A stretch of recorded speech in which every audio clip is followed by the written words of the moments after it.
Marketeers, jumpa lagi dalam program CL Series Creative Innovation Seasonal Marketing, sebuah tayangan khusus Ramadan persembahan dari Marketeers TV, powered by Marvelous Islamic. Perkenalkan sebelumnya, saya Anissa Bella atau Abel yang akan memandu sesi ini selama 20 menit ke depan. Dan kali ini kita akan menggali insight-insight dari Google terkait temuan-temuan baru yang bisa dipakai untuk menentukan strategi pemasaran yang tentunya lebih kreatif dan juga inovatif. Di sini telah hadir bersama kita ada Bapak Christian Lopulalan selaku Industry Analyst CPG Google Indonesia yang akan berbagi insight nih dalam talk show bertajuk Winning Ramadan with Digital 2021. Halo Mas, apa kabar nih Mas Lopu? Panggilannya Mas Lopu ya? Mas Lopu biasanya dipanggil ya. Halo Gal, apa kabar? Baik-baik. Stay at home ya Mas? Masih stay at home sampai Ya, belum ditentukan nanti ya. Oke, nah Mas, kita bakal gali-gali insight menarik nih dari Mas. Jadi topik hari ini bakal bicara soal winning Ramadan with Digital 2021. Ini cukup menarik ya, karena ini adalah tahun kedua ya, di mana kita merasakan Ramadan di tengah kondisi situasi pandemi yang belum sepenuhnya pulih, ya kan? Dan ini juga masih jadi tantangan tentunya bagi para pemasar ataupun para brand-brand nih. Nah, mungkin aku ingin tanyakan terlebih dahulu, seperti apa sih Mas landscape digital di Indonesia saat ini yang mungkin perlu diperhatikan nih oleh brand untuk melakukan digital marketingnya selama masa Ramadan? Oke. Interesting sih selalu pertanyaan ini. Jadi mungkin satu hal ya yang saya selalu bilang ke advertisers yang mesti dipikirkan sama brand-brand saat ini pas lagi melakukan digital marketing itu di masa pandemi kemarin itu sebenarnya kita merasakan yang namanya tuh kita bilang akselerasi adoption of digital economy gitu. Jadi misalnya kalau kita lihat dari data-datanya aja ya gitu. Misalnya kita lihat dari data-datanya AppJ gitu. Internet user di Indonesia sekarang udah 197 juta orang gitu sekarang. Udah 74% dari konsumen Indonesia tuh sekarang udah online gitu. Dan penyebarannya tuh sebenarnya juga lumayan spread ya. Kita nggak bisa bilang itu cuma market cuma di Jakarta sama Jawa doang gitu. Jadi kalau kita lihat yang top cities-nya penetrasi internetnya itu paling tinggi itu sebenarnya mungkin di cities-cities yang kayak Manado, Padang, dan Makassar gitu, yang sebenarnya penetrasi internetnya tuh udah di atas 90%-an gitu. Bahkan kalau kita bandingin sama Jakarta itu sebenarnya masih 85% gitu kalau menurut AppJ gitu. Nah, jadi sebenarnya pertumbuhan internet itu di tahun kemarin, especially pas lagi pandemi kemarin itu bertumbuhnya sangat cepat gitu. Nah, kita juga bisa lihat sebenarnya mungkin dari segi GDP-nya juga ya gitu ya. Jadi kalau kita lihat kan emang tahun kemarin itu GDP Indonesia itu emang mengalami penurunan ya, negatif 2% gitu dibandingkan dengan 2019 gitu. Nah, tapi kalau kita lihat digital ekonomi gitu ya, jadi beberapa sektor-sektor ekonomi digital itu masih growth sekitar 11% gitu loh menurut research kita sama Bain dan beberapa research partner kita juga lainnya gitu. Didorong sama pertumbuhan e-commerce dan juga sebenarnya online media sih sebenarnya di situ jadinya. Nah, yang paling menariknya sih sebenarnya jadi kita juga kerjasama sama kantor untuk nge-track misalnya dari orang-orang yang di 2020 kemarin itu pengguna digital ekonomi gitu. Jadi pengguna digital ekonomi itu artinya tuh kayak dia antara misalnya coba pakai ride hailing atau nggak mereka try online media atau nggak try e-commerce, itu sekitar kalau nggak salah 37%-nya itu sebenarnya belum pernah menggunakan sebelumnya gitu jadinya. Nah, jadi itu kita bisa lihat ada masif pergerakan di mana tadinya orang-orang nggak pernah pakai digital ekonomi, tapi karena pandemi kemarin itu juga udah semua banyak yang shift untuk menggunakan beberapa produk digital ekonomi gitu sebenarnya. Dan juga kita juga bisa melihat dari research yang kita lakukan juga 93% kalau nggak salah bilang itu akan tetap menggunakan produk-produk atau services digital ekonomi bahkan setelah pandeminya gitu loh. Okay. Nah, jadi mungkin salah satu hal yang selalu saya bilang ke advertiser ya sekarang gitu ya. Jadi mungkin 3-4 tahun lalu tuh digital tuh masih nice to have lah ya, atau afterthoughts-nya dari sebuah brand gitu. Kayak, oh ya kita pakai digital lah, tapi untuk bukan sebagai main campaign-nya gitu. Tapi yang selalu kita bilang sekarang sih, karena pandemi kemarin, adopsi digitalnya itu udah lompat beberapa tahun ke depan lah ya jadinya gitu.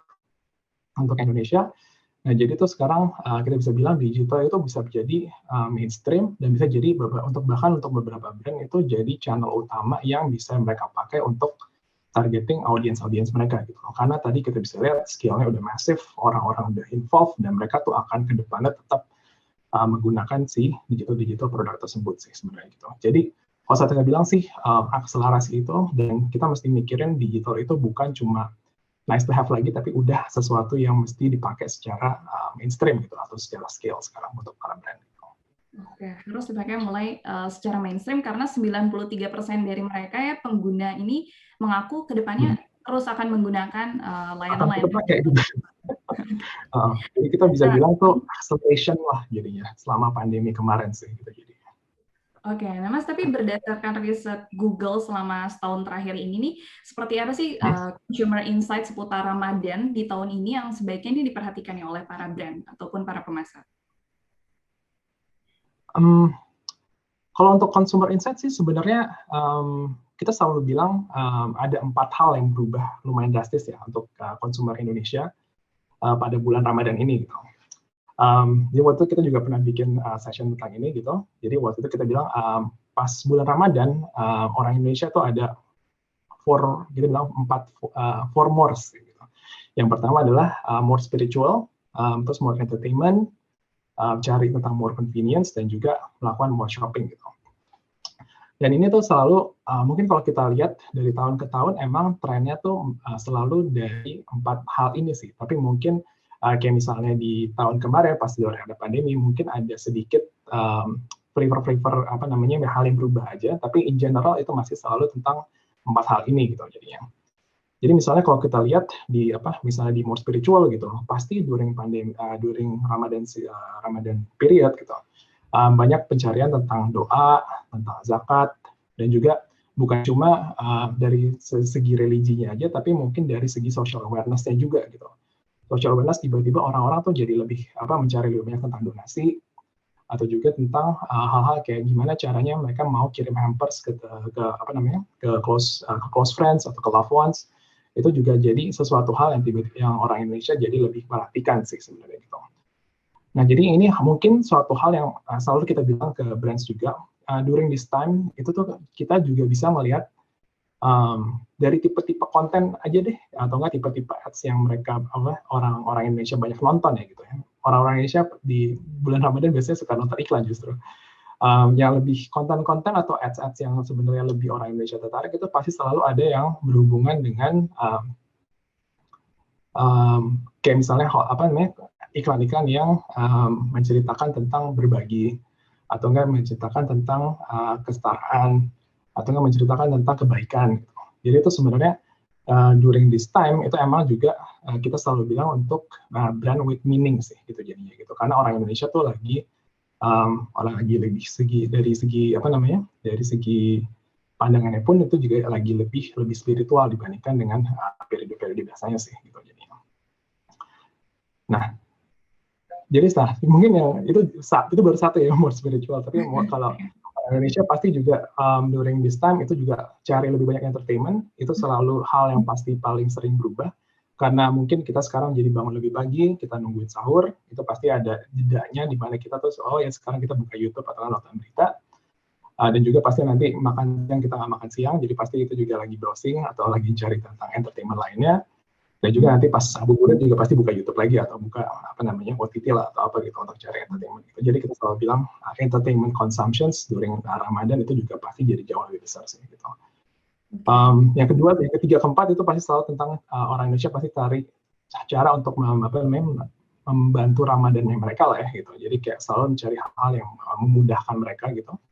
Dan juga pasti yang terakhir sih shopping sih. Pasti during Ramadan ya kita nggak bisa pecahkan dari kayak THR dan juga orang-orang Indonesia pasti juga lagi lebih pengen belanja baju atau belanja kebutuhan rumah tangga dan seterusnya sih gitu. Jadi mungkin kayak 4 hal itu sih yang selalu kita bilang hal yang paling berubah di Ramadan pada tahunnya itu, dan mungkin itu jadi yang bisa jadi diperhatiin sama pemasar sih sebenarnya. Oke, itu menarik sih Mas yang tadi kamu cerita soal jenis-jenis konten-konten iklan apa yang disukai, itu ternyata konten-konten yang bercerita tentang yang menyentuh sisi-sisi humanis, begitu kali ya, personal, Ya. kesetaraan dan kebaikan. Ini cukup berbeda dengan yang biasanya, momen-momen biasanya yang bukan Ramadan, atau sebenarnya hampir serupa nih, Mas? Sebenarnya in general sih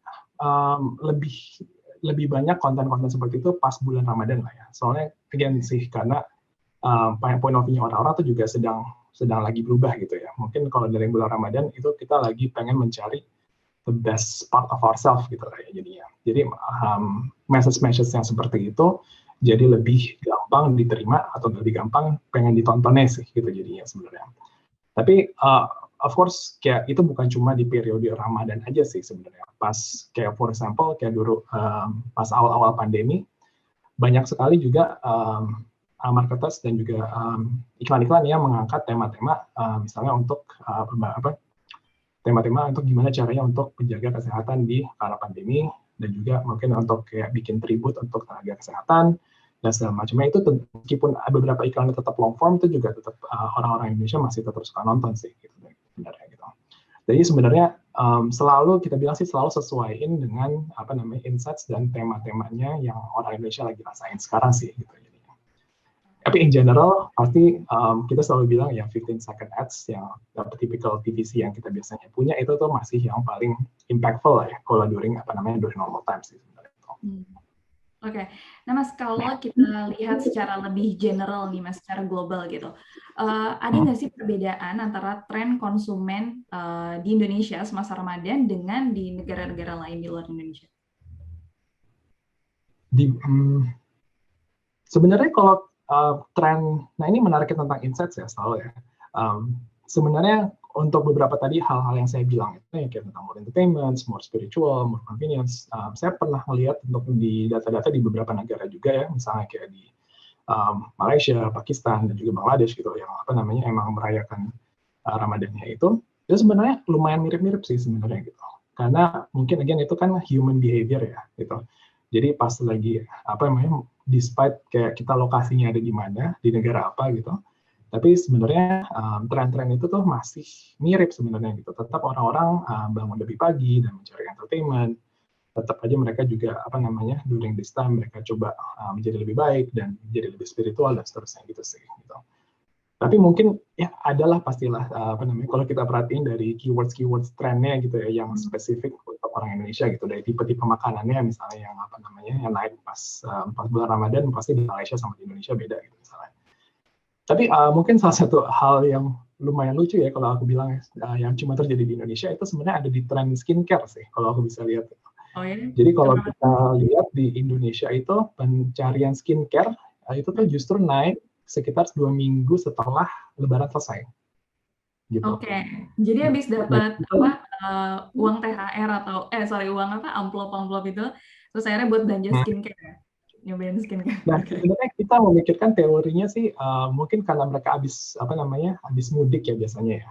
Misalnya kalau mereka lagi pulang mudik, nah mungkin karena panas di jalan atau apa namanya mungkin daerah perumahan mereka juga panas dan seterusnya, jadi perawatan skincare agak kurang. Begitu selesai balik apa namanya ke rumahnya mereka masing-masing, itu baru mereka naikin lagi regime-nya atau mereka pemakaian itunya gitu. Jadi itu yang mungkin agak beda aja sih. Makanya ada sedikit nuances sih mungkin yang kalau di berbagai macam kategori itu yang akan ada yang Indonesia banget sih pasti ada sih gitu. Oke. Nah tapi Mas di luar skincare, ini juga menarik nih. Pasti dicari juga oleh para pemasar. Keywords apa sebenarnya yang paling dicari nih sama masyarakat Indonesia di momen Ramadan?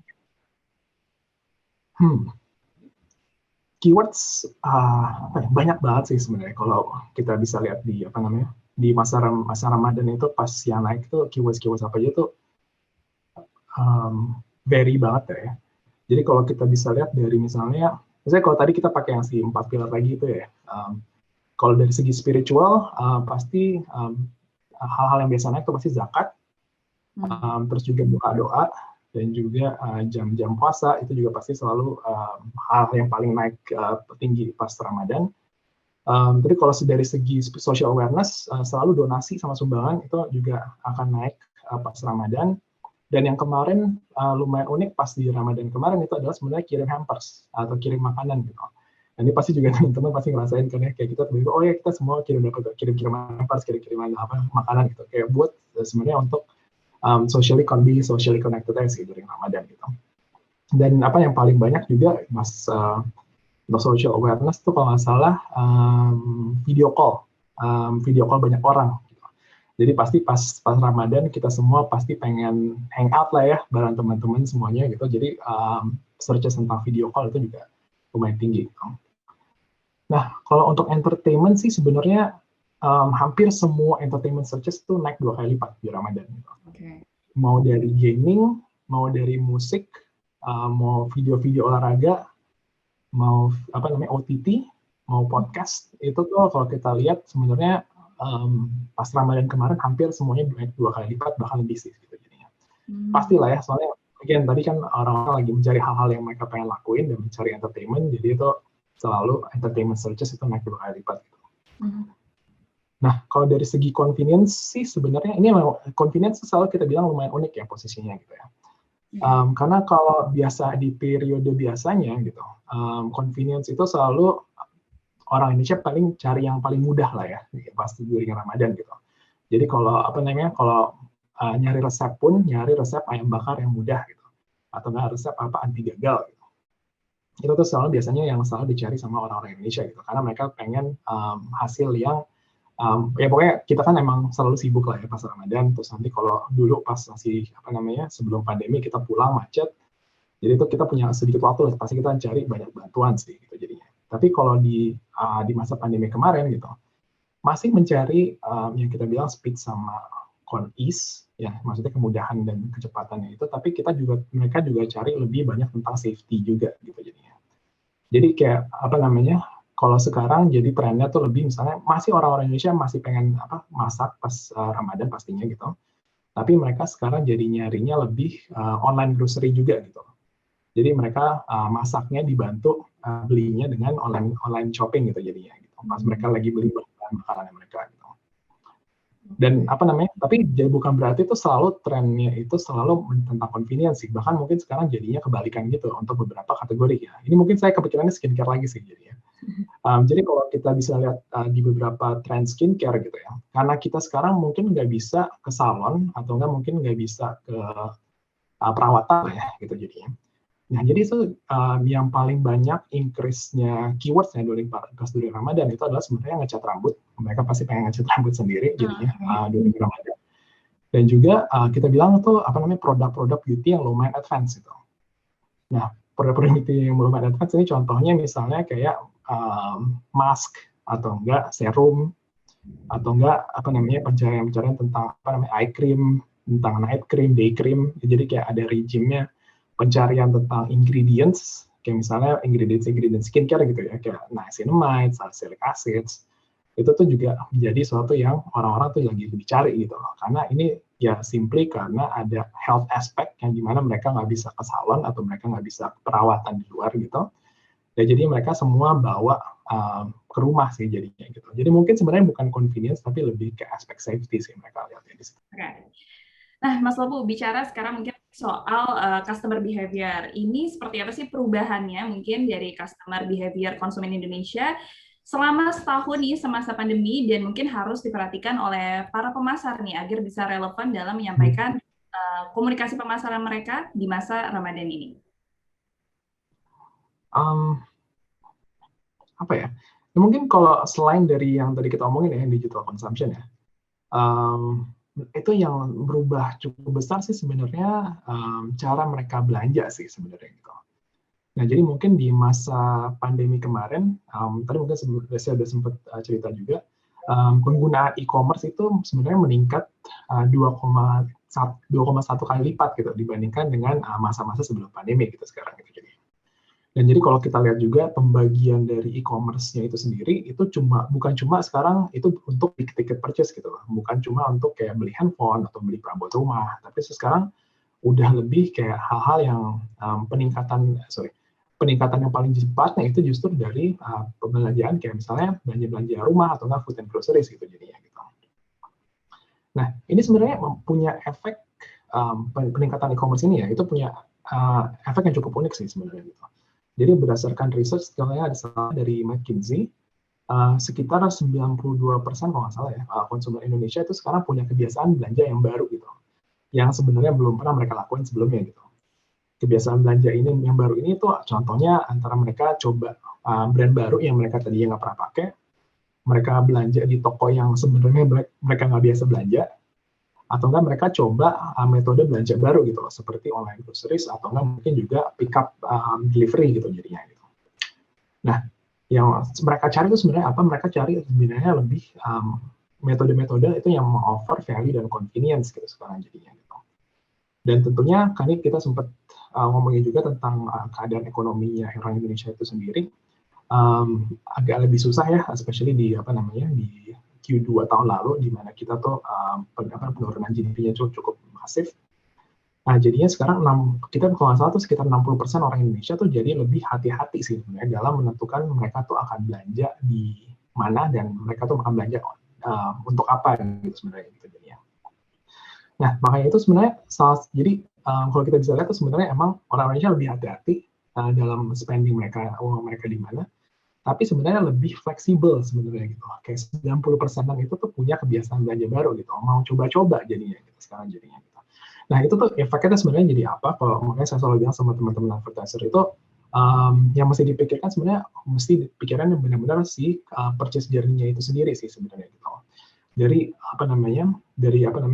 kita misalnya kita push out advertising dari awareness-nya mereka sampai ke purchase, itu kita mesti make sure jadi kita orang-orang tuh selalu mendapatkan informasi mereka cari gitu sebenarnya gitu.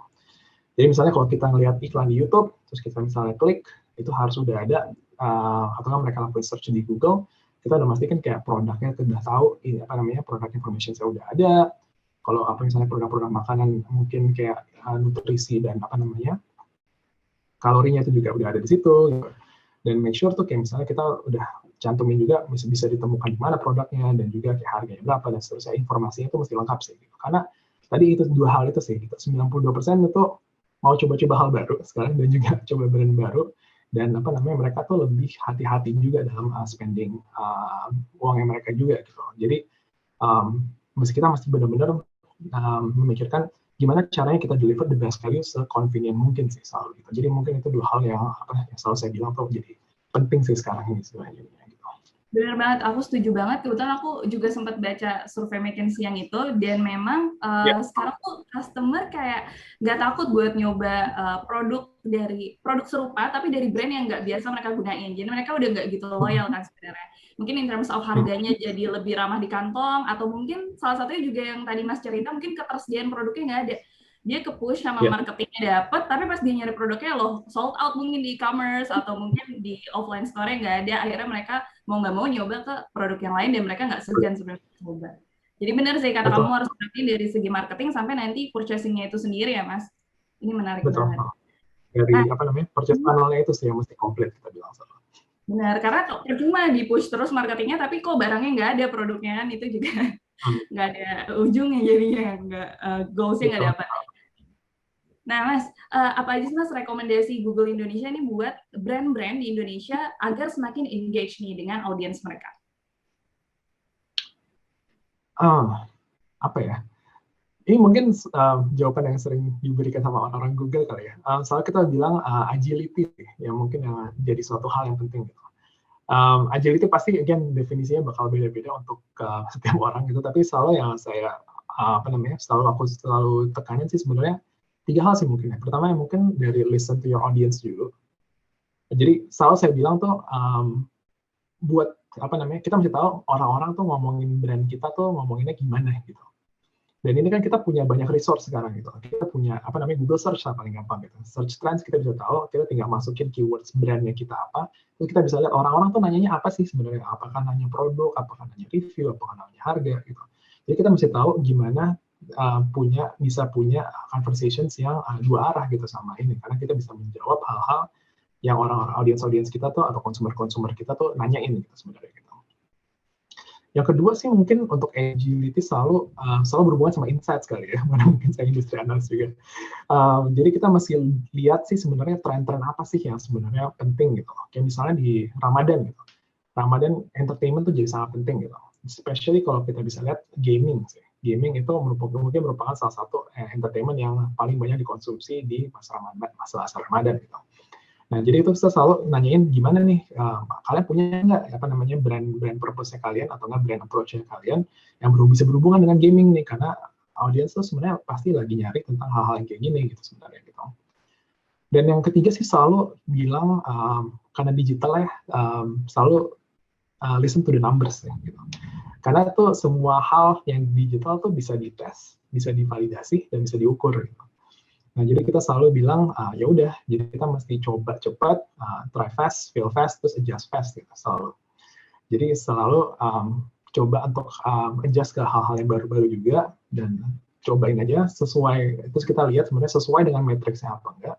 Dan kalau nggak sesuai, kita bisa adjust, dan kita bisa coba lagi sampai itu bisa jadi sesuai dengan KPI yang kita targeting gitu sebenarnya gitu.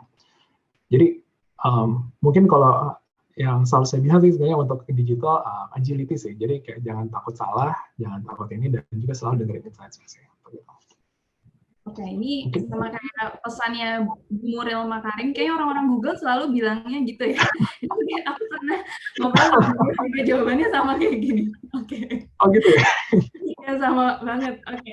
Anyway, Mas, kalau kita bicara soal marketing plan nih yang efektif nih, dari kamu tipsnya seperti apa sih untuk menciptakan marketing plan yang efektif selama Ramadan dan mungkin after Ramadan juga? Oke. Sebenarnya ini kita selalu mungkin ini satu yang akan sama juga kali sama anak Google ini jawabannya. Tapi kita selalu bilang go back to the customer objectives sih gitu. Jadi kita pasti tahu ya kita punya bisnis objektif, gitu misalnya kayak grow revenue dan seterusnya. Kita punya marketing objektif, kita jadi punya customer objektifnya itu apa sebenarnya gitu. Nah itu jadinya mungkin merupakan satu hal yang paling penting kalau kita lagi advice untuk marketing plan atau marketing campaign sih gitu jadinya. Jadi kita mesti tahu dulu, misalnya tujuan marketing plan-nya adalah, kita mesti generate awareness yang efisien gitu. Karena kalau kita bisa lihat mungkin di produk-produk Google atau produk-produk digitalnya lah sebenarnya gitu. Format-format yang kita pakai atau nggak ads-ads yang kita pakai itu pasti rekomendasinya beda-beda tergantung dari tujuan campaign-nya itu sebenarnya seperti apa gitu.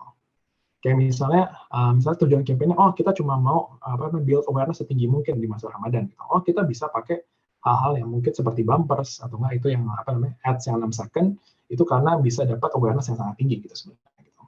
Nah tapi misalnya kalau tujuan marketing campaign saya itu sebenarnya adalah kita mau deliver message yang yang lebih dalam gitu. Misalnya kita lebih pengen cerita tentang message Ramadan kita gitu. Nah itu pasti bumpers agak sulit lah ya, karena cuma 6 seconds kan. Jadi kita mesti pakai yang long form assets gitu, long form ads gitu. Beda juga misalnya tujuan kita adalah, aku pengen orang-orang datang ke website untuk kita udah nyiapin engagement di website gitu ya. Misalnya kita udah bikin game-nya gitu, misalnya di website gitu. Kita pengen orang-orang datang ke website gitu. Jadi kita pakai ada produk yang lain lagi gitu sebenarnya untuk bisa drive traffic-nya lebih tinggi gitu ke website tersebut gitu. Jadi selalu yang marketing plan yang efektif itu selalu pasti kita mulai dari customer objektifnya apa sih sebenarnya gitu. Dan nanti kita akan baru adjust approach-nya dan formatnya, strateginya itu semuanya selalu dari situ sih. Mulai dari customer objektifnya baru di-adjust seperti apa ya Mas ya. Oke. Marketer semua, inspiratif banget kan perbincangan kita bareng sama Mas Lopo nih, Industry Analyst CPG dari Google Indonesia. Ini kalau aku boleh tarik dari awal tadi ya, kayaknya Mas tuh tadi mention ya, ada 4 perubahan di konsumen Indonesia untuk Ramadan tahun ini. Mereka more spiritual, terus juga soal entertainment ini juga naik. Mereka nyari hal-hal yang entertaining lah buat mereka. Terus juga convenience dan juga more shopping ternyata ya Mas ya, lebih optimis ya di tahun ini. Dan juga digital ini jadi lebih mainstream untuk pemasaran dan juga untuk ads nih ternyata orang Indonesia ini lebih tertarik sama hal-hal yang berhubungan dengan iklan-iklan yang bercerita tentang personal, kesetaraan dan juga kebaikan. Nah sebelum kita akhiri mungkin dari Mas Lopo nih, any closing statement mungkin yang ingin disampaikan kepada marketer semuanya, silahkan. Closing statement mungkin tadi mungkin Abel udah bilang banyak ya. Jadi kayak kita selalu bilang kita mesti mikirin digital itu bukan as a nice to have lagi gitu. Jadi kita selalu mikirin digital itu digital udah here lah gitu di Indonesia. Gitu. Dari segi macam-macamnya, dari segi matriksnya, numbersnya, dan penggunanya juga udah sangat banyak. Jadi selalu saya suggest sih kita have an open conversations dengan your digital partners lah. Mungkin ya kalau di case saya masih Google juga gitu. Gimana caranya kita bisa dapetin best practices, gimana caranya kita bisa tahu gimana what actually works the platform gitu. Karena pasti kita udah banyak learnings yang kita bisa pass on ke advertisers juga gitu. Gimana caranya untuk memaksimalkan platform-platform ini sebenarnya gitu. Jadi untuk make sure karena kalau kita lihat sebenarnya banyak banget ide-ide digital tuh sebenarnya yang menyenangkan banget sih sebenarnya atau yang engaging banget untuk dicoba sama advertisers. Tapi mungkin ada gap knowledge-nya aja sih sebenarnya gitu yang mungkin kayak mungkin masih takut pakai atau mungkin salah pakainya gimana gitu dan itunya mungkin itu bisa dibantu sama have an open conversation saya sih dengan mungkin ya dengan Google partner ya atau dengan partner yang lain gitu atau digital partner. Itu juga jadi kita bisa leverage lagi lah ini karena mungkin yang tadi mungkin sudah Abel bilang juga digital sekarang udah jadi mainstream sih sebenarnya jadi kita udah mesti mikirin hal-hal itu sebenarnya. Oke, Mas Lopu, thank you so much for your time. Stay safe and have a good day ya Mas. Thank you Abel. Have a nice day. Saya Abel bersama dengan seluruh kerabat kerja yang bertugas dari Marketeers. Mohon pamit, sampai jumpa di dalam program Ramadan berikutnya. Ramadan Karim, rahmat untuk semua, promoted by Marplus Islamic. Jangan lupa untuk like, comment, subscribe, serta share dan nyalakan loncengnya agar tidak ketinggalan update terbaru dari Marketeers TV di YouTube. Stay safe, stay healthy, bye-bye.